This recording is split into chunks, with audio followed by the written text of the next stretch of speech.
ต่อไปซึ่งทานที่ตามรับฟังข่าวพยากรณ์อากาศประจำวันที่ 6 กุมภาพันธ์ 2026ความกดดันสูงของอากาศเย็นยังปกคลุมอยู่ทั่วทุกภาคของประเทศลาวด้วยกำลังอ่อนหาปานกลางสมทบกับกระแสลมตะวันออ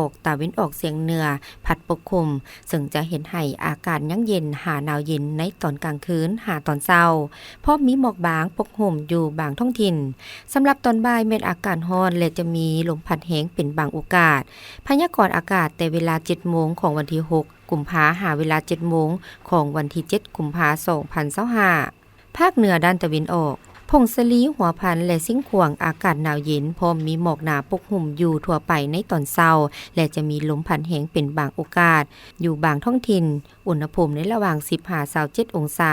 ภาคเหนือด้านตะวันตกแขวงหลวงน้ำทาโบแก้วอุดมไซหลวงพ่อบางและไสยาบุรีอากาศเย็นหาหนาวเย็นพร้อมมีหมอกหนาปกหุ่มอยู่บางท้องถิ่นในตอนเช้าและจะมีลมพัดแรงเป็นบางโอกาสอุณหภูมิในระหว่าง 12-32 องศานครหลวงเวียงจันทน์อากาศเย็นในตอนกลางคืนหาตอนเช้าพร้อมมีหมอกบางปกหุ่มอยู่ทั่วไปและจะมีลมพัดแรงเป็นบางโอกาสอยู่บางบริเวณอุณหภูมิในระหว่าง 19-32 องศา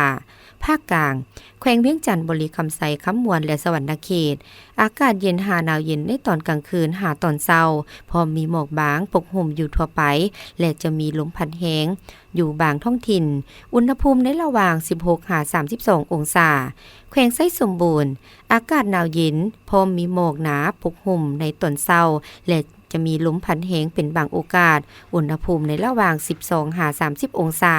ภาคใต้แขวงสารวัตรจำปาสักและเซกงอัตตปืออากาศเย็นในตอนกลางคืนหาตอนเช้าส่วนตอนบ่ายอากาศร้อนและจะมีลมพัดแรงเป็นบางโอกาสอุณหภูมิในระหว่าง 18-32 องศาสำหรับเขตภูเพียงบริเวณอากาศหนาวเย็นพร้อมมีหมอกหนาปกคลุมในตอนเช้าพร้อมจะมีลมพัดแรงเป็นบางโอกาสอุณหภูมิในระหว่าง 12-24 องศา